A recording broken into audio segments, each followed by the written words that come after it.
am a EMCC accredited performance coach.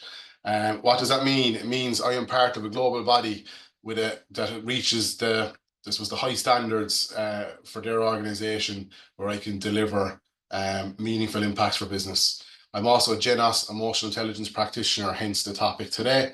I'm a Spotlight accredited practitioner, so that means I can do psychometric assessments with businesses, individuals, and I'm a Gazing Red to Blue practitioner also, which means that I work with individuals, teams, all with a view to helping them to perform, and more importantly, to deal with pressure and perform at their best when under pressure. Originally coming from a teaching background, transitioned into this career about 4 years ago, have massive experience in elite level performance, and now obviously working with businesses, so working with B2B businesses, corporates, individual business owners, etc. And finally, it was about maybe a year ago, finished and completed my master's in psychology, all with a view to just kind of offering businesses that bit extra. So what I want you to do today, and this is the first exercise where we'll be using the chat function. So normally when I do an in-person, we'll say workshop, I have an activity to get some people off their feet and engaged and a bit of crack to start off with. But what I want to do, right? So if you look here on the left, we have, I suppose, a term, and we have 3 emojis to describe that, and these will change from person to person. But what I want to do is I'm going to throw out 5 or 6 terms to you, and I want you to use the chat function with 3 emojis to describe that for yourself. So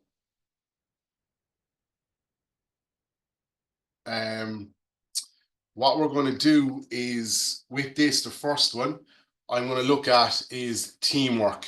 So what are the 3 emojis that come to your mind when you think of teamwork? I'll give you a minute or two to come back with that one. I'll come back with a few more for you.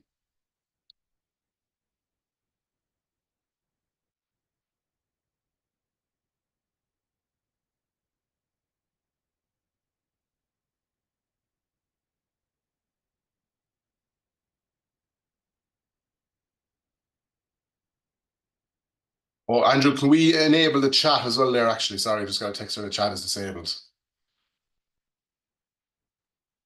Bear with me, will do.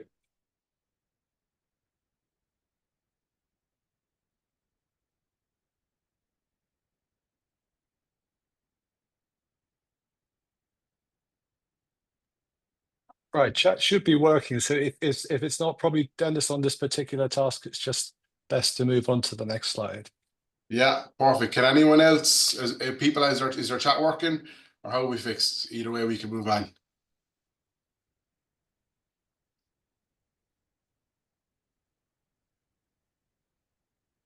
Okay, I think it's just we come back best to keep going on that, Dennis. Yeah.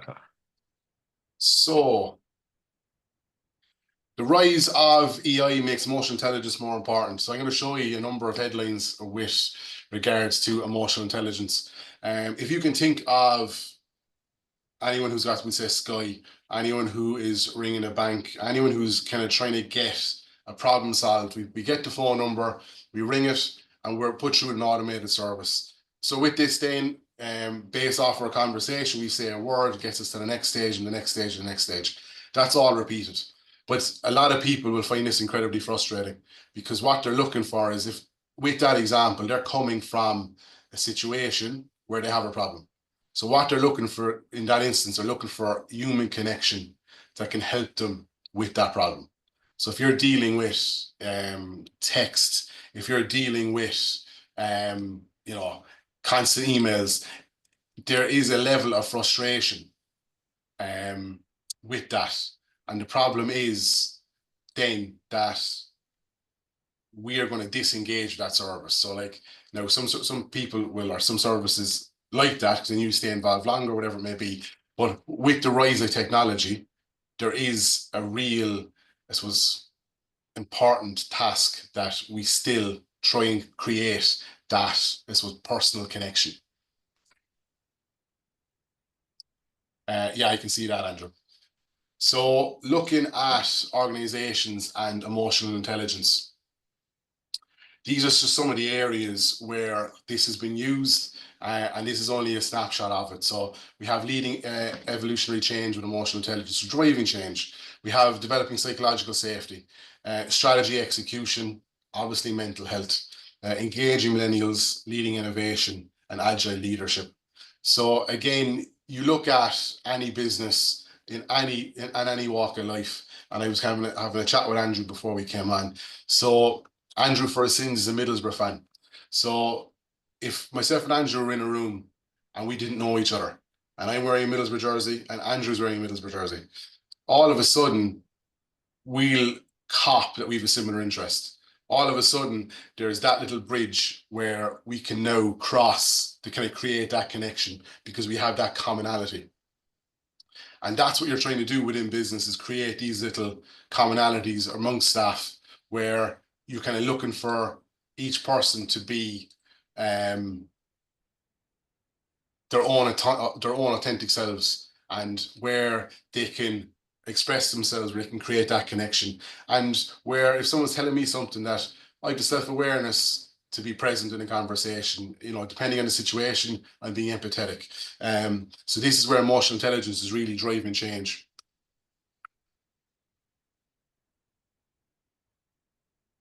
So the neuroscience behind emotional intelligence. So this is really, really interesting.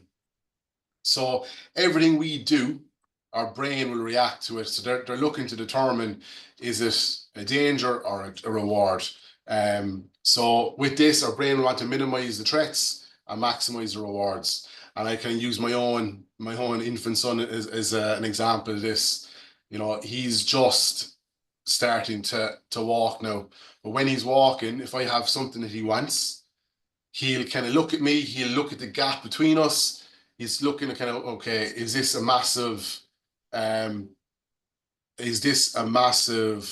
gap that I can walk safely without falling, we'll say. So he's looking at that. He's looking at all the things around that. And that's how we operate in terms of rewards. And going back to my previous example with the two commonalities with the Middlesbrough jersey. If I met Andrew in a room and I don't have a Middlesbrough jersey or he doesn't have one, and I go, oh, I might talk to this fella. To me, there's a threat, could be rejected. Where when you have that commonality, you're a bit more kind of confident there's reward at the end of it because we have that thing in common. So just around this, so I want you to imagine a stimulus. So they would say this could be a meeting for a new employee, right? So the meeting starts and all of a sudden they catch the boss on a bad day and they're roaring, they're shouting, they're doing all this kind of stuff. So what happens then is our emotional brain kicks in. Our emotional brain will tag it as a reward or a threat, and then our thinking brain comes in and then we have a reaction. So all of a sudden, the emotional brain, or we'll say the feelings around it, we could be nervous, we could be angry, we could be afraid. So again, the negative stimulus was applied. So the manager, the leader, the business owner is coming in and is absolutely just going mad at the team. And all of a sudden, that new member now is kind of going, is this what it's like every week? And they're nervous, they're anxious. So what happens then is the thinking brain comes in. So they've viewed it as a threat. So now in the meeting, they're disengaging. They're closed or they're evasive. And then the problem with that is, and we'll see in a sec, what will that do in terms of performance? What will that do in terms of output for that employee? So let's shift it to a positive stimulus. So meeting coming in, and we'll say the manager or leader, difficult meeting, but they kind of know at this stage where or her that they, he's fair, he's firm but fair. And they view this as a challenge. So they're looking at, hang on, Bob will empower me now to make this decision. Or hang on, this manager now is appreciating the work I've done and says it in front of the full team. So they're feeling empowered, they're feeling confident, they're feeling appreciated, even inspired. And then we have our thinking brain kicks in. Second. All right, our thinking brain kicks in, and now we're engaged, so we're connected and we're open. So that's the difference between, say, a positive experience for staff versus a negative experience for staff. So then we'll say with these, we'll say reward or threat. Obviously, reward, our feelings and emotions are positive. Do we make better decisions if we're in the reward state? Then absolutely. And will we engage? Absolutely. And obviously, the shift to that is if we've got negative feelings and emotions, we'll probably make worse decisions. Will we engage? We won't. So again, think of we've got huge numbers here, and a lot of names I recognize, which is great, and a lot of business owners here. So again, if you're a business owner and everything's negative, you're creating a fear around decisions. So what happens if I'm the employee? I'm constantly afraid because of a bad experience or because of the pressure put on me. I'm going to make a decision and probably cut corners that won't get me in trouble. So that means putting someone else in trouble. And I've come across that with businesses as well, where the leader or the owner of the business doesn't create a positive environment, a very fearful environment. And then all of a sudden the staff are cutting corners, blaming suppliers, blaming people in business, blaming people they have a business relationship with, so that they don't get in trouble from their boss. So that has, I suppose, damaged reputation for the business, and it also, I suppose, makes it frustrating for people they have to deal with. So just into the emotional intelligence piece. So EI is the human ability to recognize, understand, exploit, and manage one's emotions in a positive way. So leaders with EI are less stressed, they're better communicators, they're more empathetic, and they more easily overcome challenges. So these are the 6 core competencies of emotional intelligence. So they're self-awareness, awareness of others, being authentic, emotional reasoning, self-management, and a positive influence. So at the moment, you're looking at these and there are 6 words, and that's great. But what does it look like in, I suppose, the everyday environment? So here they are, and this was what you could see in the workplace or the workforce with them. There we go. So the first one, we have self-awareness. So the positive side of this is they're present. So they demonstrate awareness of their mood and feelings. The obvious flip side of that is they're disconnected. So the next one, awareness of others. So they're empathetic. They make others feel appreciated. The obvious flip side of that is insensitive. So the next one is authenticity. So they're genuine, they're open and honest about mistakes they make. And the obvious flip side of this one then is untrustworthy. Emotional reasoning. So it's expansive. They make ethical decisions. The flip side of that and the negative side of that is limited. Self-management. They're resilient. They manage their emotions effectively in difficult situations. And the negative flip side of that is they're temperamental. So inspiring performance. The positive side of that is they're empowering.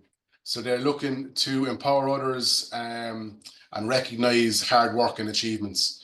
And the negative flip side of that is they're indifferent. Just with this, I think the chat should be working now. Just with this, is there any words in here that stand out to you, whether it be positive or negative? I'll give you a couple of seconds there to throw it into the chat.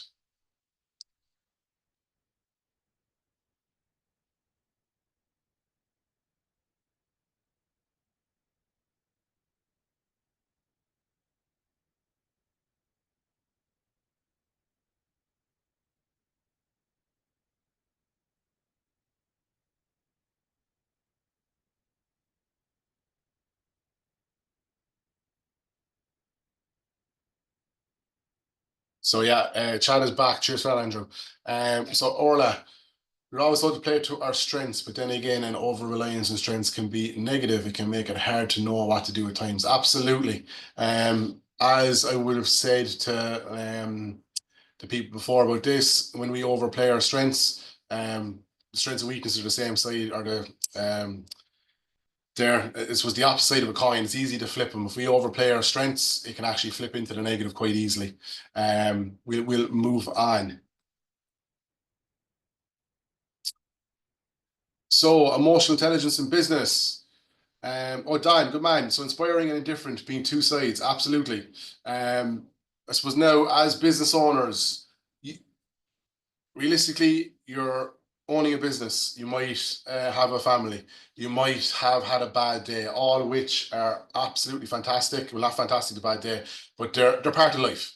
And I suppose with this, you can't have your arm around every staff member every single day because it takes up too much time. At the end of the day, work still has to get done, bills have to be paid, and you still have to provide a service. But if we can lean towards more the inspiring staff over being indifferent, then all of a sudden we're getting more out of the staff. They don't have to get a pat on the back every single day. But if we can kind of have that as something that we have kind of going forward, then that would be absolutely brilliant. So emotional intelligence in business. So I suppose, what does this leader look like? So they have emotional perception, emotional regulation, which we'll be looking at in a while, self-motivated, trait empathy, social awareness. So if we can demonstrate these or some of these, we're then on the right road to kind of creating a really good team environment where people enjoy work, they trust each other, and all of a sudden there's maximum effort resulting in better performance. We're all looking for a tribe. And I can kind of go back to the previous example, but we're all looking for that personal connection. If you think back to your time in school, you're looking for people who have the similar interests. That's why maybe a lot of the GA players would have, hung out together, the soccer, the rugby, whatever it may be, people into comics, people into chess. We're looking for people who are similar to ourselves that we can be part of that kind of our own little community. So once we have that, and as a business, if we can create that, what we're looking to do then is there's more buy-in. So we now have an employee or a staff who can look at their boss and go, yeah, he or she is fair. They treat me really, really well. I'm paid to industry standards. I'm also kind of coming in and I'm also coming in and being, appreciated. So it's an interesting one with that. Andrew, I saw Simon's question. I will come back to that. That's a brilliant question. Thanks for that, Simon. Let me get to this question for you first. So what I want to do with this, right? You will need to throw your answers into the chat bot with this or the chat with this. So you'll be doing it from your point of view with emotional intelligence in mind and without emotional intelligence in mind. So as a dedicated manager gearing up for a critical presentation, one of your standout team members, Alex, renowned for exceptional contributions, approaches you before a pivotal client meeting. The signs are evident.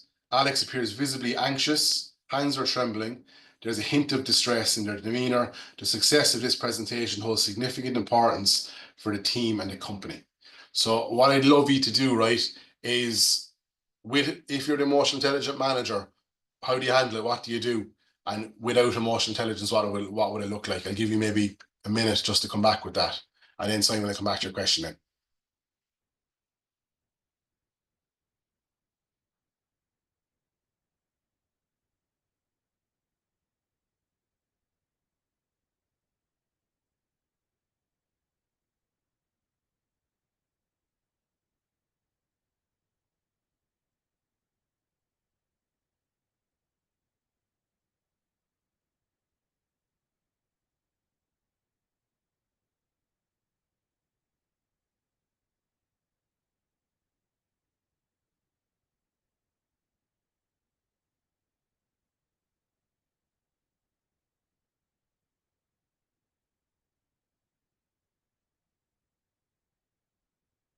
Give me another 30 seconds there, lads, and we'll come to the answers in the chat. If not, then I'll just go to Simon's question.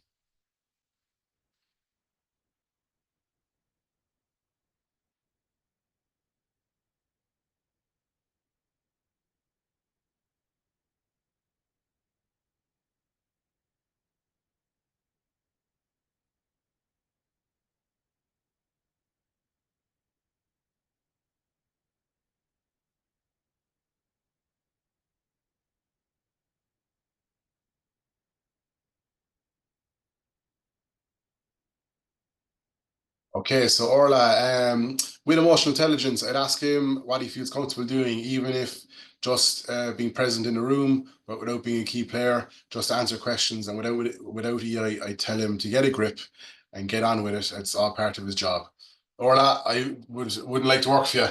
Now that's only a joke, but absolutely, you hit that nail in the head. I'm going to throw a question back at you. So everything you said there is perfect, bang on. Is there times where people might slip into that kind of going, look, it's your job, kind of get on with it?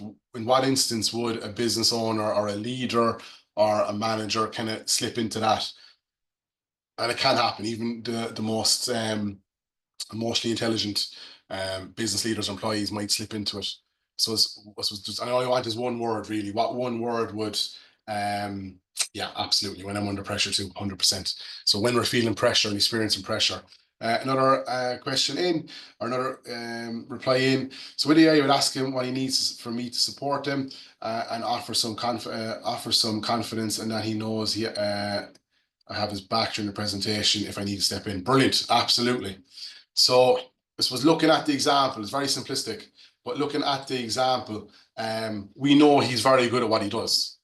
But for whatever reason, you know, it could be the severity of the meeting where, you know, everyone in the building knows this is a really important meeting for the business. It could be worth millions, and all of a sudden pressure, and that's fine. But it's how we deal with that as a team is the key thing.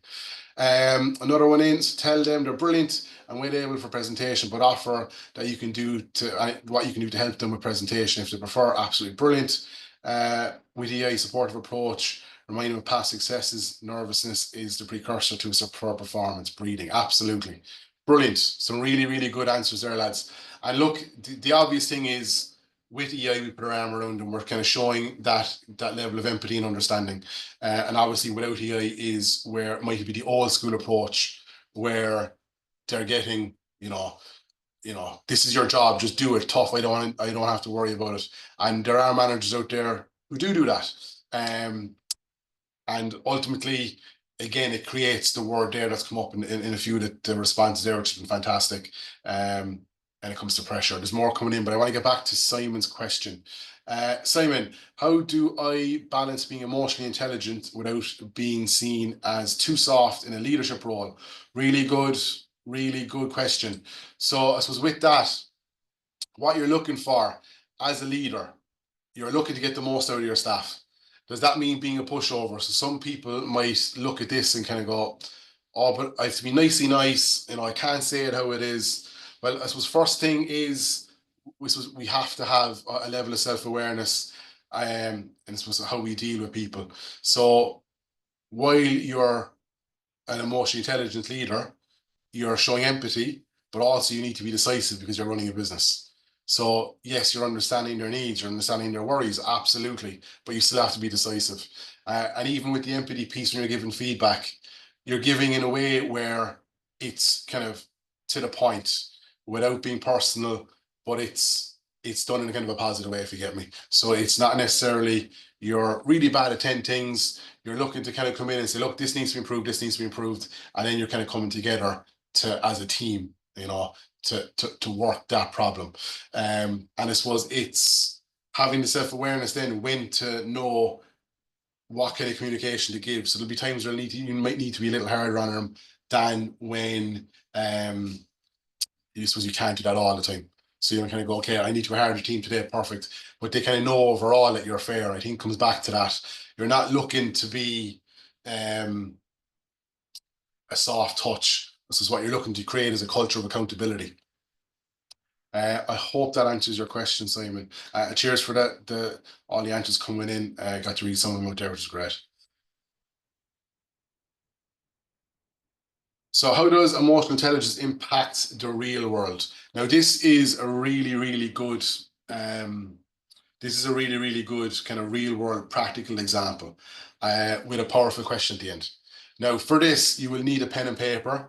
I'm going to go through each question and you're writing it down. There will be time then where you get a prompt on screen to put your answer into the chat, and that's where we can kind of get discussion going.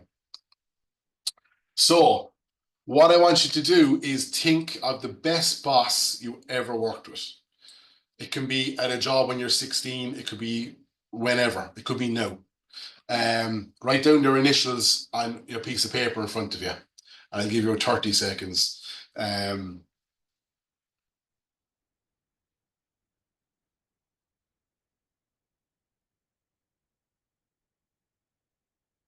Okay, so moving on to the next thing. So we should have our boss's initials, our best boss's initials on our page. So your experience of your best boss, right? So there's going to be 5 questions.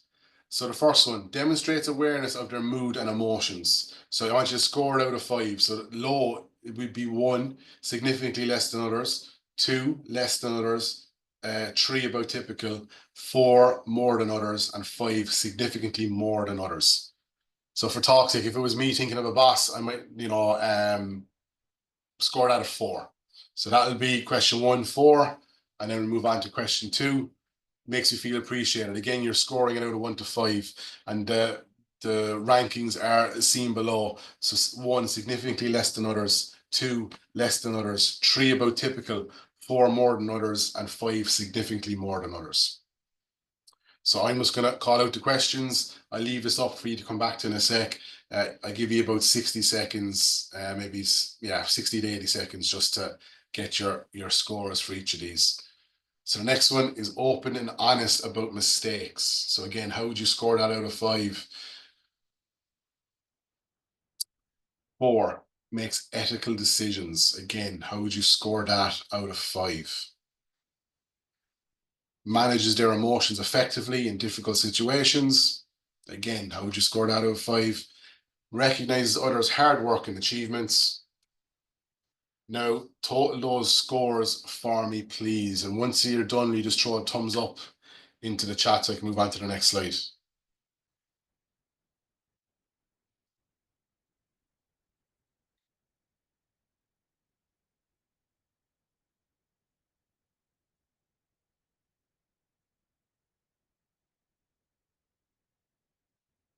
Perfect. Moving on to the next one. So now, how did your best boss get you in, or how well did your best boss keep you engaged? So was it 1 to 3, utterly disengaged? Was it 4 to 7, or was it 8 to 9, or sorry, 8 to 10, highly engaged? So how did your best boss engage? And again, just have that number to hand because I'll be getting you to come back to that in a sec.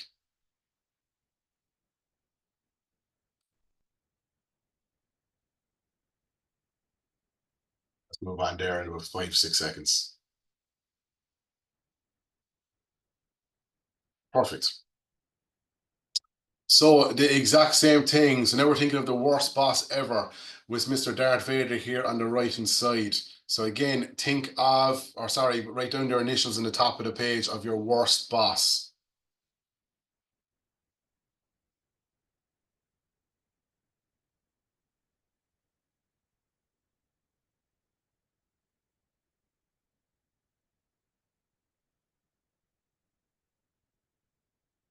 So the worst boss.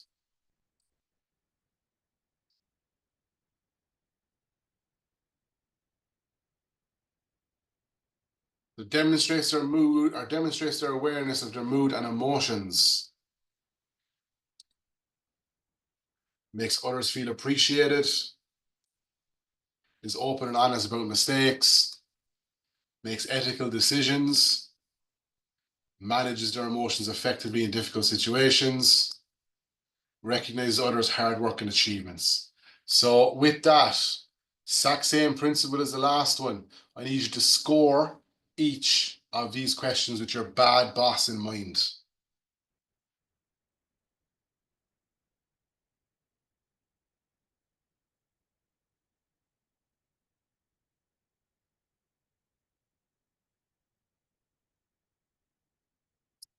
And again, when you're done, just throw a thumbs up into the chat.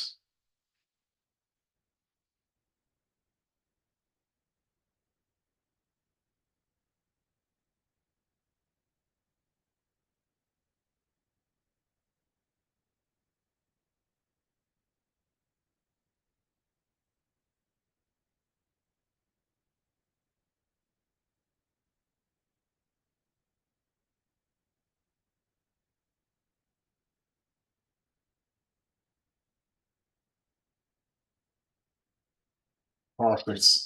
Now, moving on to the next question, similar to the exact same one as last time. So, how well did your worst boss keep you engaged?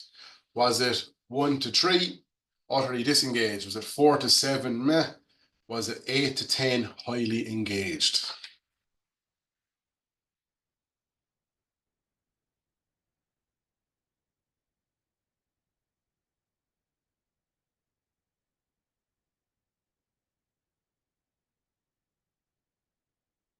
So now I would love your scores. I'd love to see your score for the best boss and worst boss. So you could just put BB with the score and WB with the score, just to get a sample of kind of what's out there would be great. Okay, best boss 26, worst boss 6. Wow, okay, really good. Best boss 21.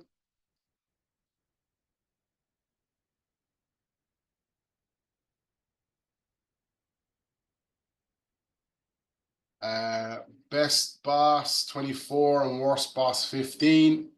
Worst boss 11. Best boss 30, worst boss 14. Okay. Now, just give me whatever comes to mind. It can be 1, it can be 2, it can be 3. We'll keep it 3 at max though. We'll say 1 to 3 words of how your good boss made you feel and how your bad boss made you feel.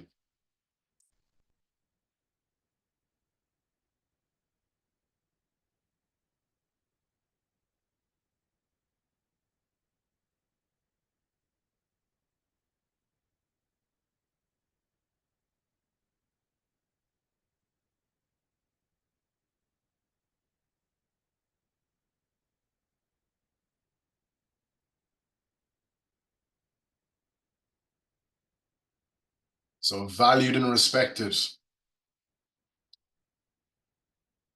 Felt seen and heard and appreciated. Wow, treated like a waste of space. Best boss, listened to, valued, encouraged. Brilliant.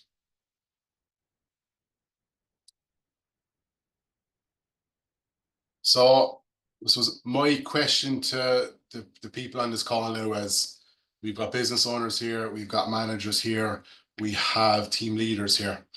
What if I was having a conversation with one of your employees or with one of your team, your team that you're in charge of?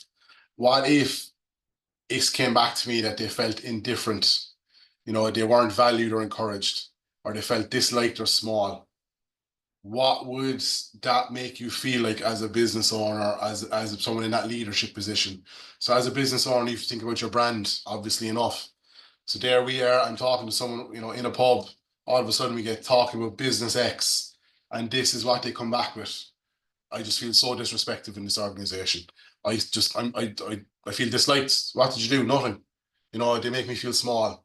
Straight away, it's um it's it's obviously how that person feels, which isn't great.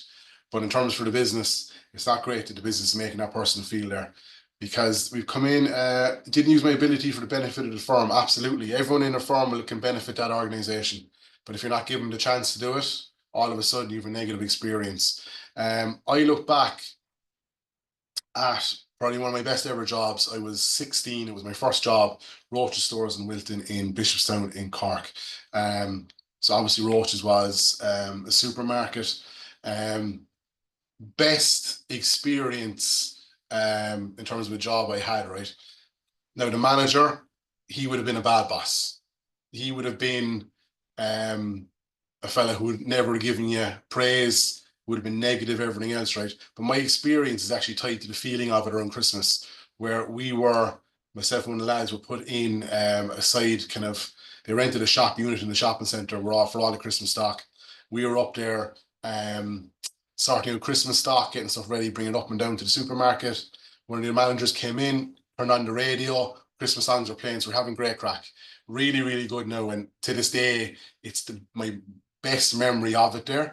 But that bad boss came in. First thing he didn't look at what the work we'd done. Like we said, the space was visibly this was not as full or visibly empty compared to what when we got in there. So it showed that we were doing the work. But what he did was he came in and just turned off the radio. So straight away, just coming down hard, and there's no reason for it whatsoever. Instead of having the self-awareness to go, okay, these two lads, are they talking? Probably. But are they getting the work done? Yeah. Are they listening to music? Yeah. But are they getting the work done? Absolutely. So leave them off. So we have it here. I'd be shocked, as it may be obvious, as how do they feel if I am a bad boss. I may also be in denial and blame them. Absolutely. So absolute key with that. Really, really good. So people will forget what you said. People will forget what you did. People will never forget how they made you feel. Just my previous example. So Bob, a team member, arrived with an unmistakable cloud of negativity.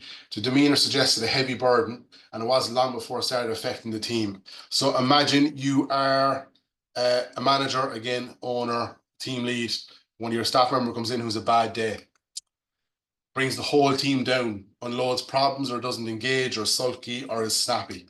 What I can do and come into businesses is I can work with employees and teams to show the importance of how you show up, determines how people feel. The way they feel determines the extent to which they engage, and that impacts pretty much everything about the outcome of that relationship. So we're coming to this. So I'm going to email everyone who's on these tools. So we're living in a very fast-paced environment. We are always on the go. Everything is, in terms of information, is thrown at you straight away. There's kind of no getting away from it. You leave the office for a meeting, your phone rings, an email comes through, a text message comes through, there's a problem. So all of a sudden, we're in a pressure environment, and especially if you're a business owner. So what I have here, and what I want to talk to you very briefly about, is just the power of kind of micro breaks as a business owner. So where you have 2 to 3 minutes in the day where you can give yourself a kind of a bit of a break, and looking at box breathing. So what we do is it's, sit up high in your desk or in your chair, feet firmly in the ground, and you're taking a massive breath in for 4, hold for 4, out for 4, and pause, and you're going again. You're doing that for maybe 2 minutes. We won't do it now because time is against us, but I'll send this out to you, and if you have any questions, you can email me back. But what I would do for anyone working in a busy environment, I'd be setting aside 2 to 3 minutes of a micro break where you can do this breathing exercises just to deregulate and give yourself a bit of a breather. Because if you think about it, during the day, you will absolutely be on your phone. You could be on Facebook. You could be, just looking up a news article. That's your 2 or 3 minutes there. And I guarantee you're on your phone maybe 5 or 6 times within the day, if not more. And I'm talking now just kind of scrolling and playing about. If you can substitute one of those phone usage kind of periods for this, it'll be absolutely brilliant for you as a business owner. The next thing that you will get, is a body scan. So this is a mindfulness exercise that involves systematically directing your attention to different parts of your body. It's a brief, effective practice that can be incorporated into micro breaks during the workday. Again, I will send you out as part of, we'll say, kind of a thank you pack, the body scan and the breathing exercises and the slides. And again, you could tie this into your day. Basically what it is again, you're sitting in an upright position. You're basically starting from your toes all the way up to your head, and you're just feeling kind of what's there. So you're going to tense your muscles. Just for talk's sake, you start with your calves. You tense your calves, and on the exhale, when you relax and you're breathing out, so you're releasing any tension. You do that for all throughout your body. And again, it's a really, really good exercise just for bringing you down and decompressing, especially during a busy work day or week. This is available to any business that is here today. This is an emotional culture index. This is an online assessment, anonymous assessment that can be sent to your staff, where you get this report back. So it's done over 3 states. They look at their current state, their expected state, and their ideal state. So obviously looking at this, if you're an organization, you get this back, you're doing something right. So the staff feel informed, they're empowered, they're feeling productive, they're feeling valued. But what you want as a business owner, getting that is brilliant because you can act on it. But I suppose if you get the flip side where they're feeling anxious or stressed or disorganized or mistreated or exhausted, that's absolutely vital information for you as well. Because if you don't know it, you can't act on it. And the problem with that is, again, if it comes back to performance, if the performance dips, ultimately, that's going to cost the business money. And that's where something like this information comes in really, really well. Now, a question I got asked with it is, well, if I send this out, I'm looking for problems, I'll get problems back. I would say it depends on your mindset. I'd be looking for information you can act on. So if they're productive, great. What you're doing is working. Can we bring it up another little bit? If they're feeling really anxious, you need to find out why. Ultimately, if you have an employee who's feeling anxious, stressed, or disorganized, mistreated, or all of the above, there's a strong chance they might leave that job. If they leave that job, there's a cost to you, to the business, loss of output, advertising a new job, interviewing this new employee, getting this new employee trained up to the level of the previous one. And that takes time, that takes money, and that costs money. So that is my presentation over with today. Really, thank you for being here. And if you have any questions, you can send them on to Andrew. I think, or you can throw them in the chat box, whatever suits. So, question from Owen: how do I stay emotionally intelligent in high pressure situations? Okay, really good. So, first of all, I would use the micro breaks as I used, or as I just showed you there. So, with that, ultimately in your job, you know you're under pressure days. So a friend of mine works with a huge corporate. He knows on a Wednesday, his Wednesday is his busiest, most pressurized day, because that's the day they do their calls with their European counterparts or bosses. And that's where he is up to 90. So he actually started using his micro breaks. And so with that is, I'd be looking at the pressure. Can you reframe it? Is it something that you can say to yourself, okay, I'm in a pressurized situation, but getting out of this is a way to impress my boss, instead of kind of looking at it in a fearful way. So thanks for that question on. If there's any more, just pop them through. This will be, I should have said that this was recorded, so this will kind of be going up on YouTube. So I will send the link of today's PowerPoint out with a few notes and the few exercises. And again, if anyone has any questions, pop them on. If not, we can hit the bricks in a few minutes. Put another one in. Can emotional intelligence help with difficult conversations or conflict resolution? Absolutely. So I suppose with emotional intelligence, you want to be self-aware in terms of looking at the person in front of you. You still have to give feedback to help the business, but you're doing it in a way that isn't kind of maybe confrontational. You're not going to say, look, you're rubbish at this. You'll be reframing it to, look, we're going to work on this. You know, these are areas that you're really strong at. This is an area we're going to look at to improve.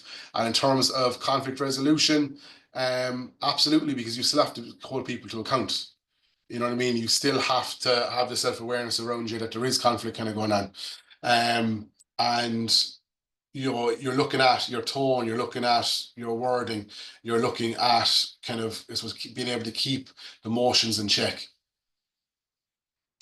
Last question. So can it be done to help employees decide who should get a promotion, or even to identify gaps which can be used for more training, support them better? Yeah, so with the emotional intelligence for an employee, the way I kind of work with businesses is, you're looking at this. This could be part of a wellbeing program, or this could be part of a high performance program. So, and the way you're kind of selling it to staff, or the way you're kind of looking to, or the way I kind of try and champion it to a business, is that you're literally upskilling them to improve their chances of getting promotions, be in your organization or without. And you might say, why am I spending money to upskill an employee who might leave? But you're kind of, again, showing really good self-awareness, that you're looking at them going, yeah, Bob, I'm going to train you up in this. Could you use that to leave? Absolutely. But you're confident in the environment you're creating then as a result of this training. So they're feeling rewarded, they're feeling empowered, they're feeling part of the tribe, and they absolutely buy into what you're doing. So absolutely can be used for promotion or to fill gaps. That's it. So lads, all the questions are in, or there's more there, but look, we leave it at that. I'm conscious of your time. We're here now 15 minutes. So look, thanks so much for having me and for entertaining me for the last hour and listening to me for the last hour. I appreciate it. I'll reach out to you all individually, and I will see you all again soon.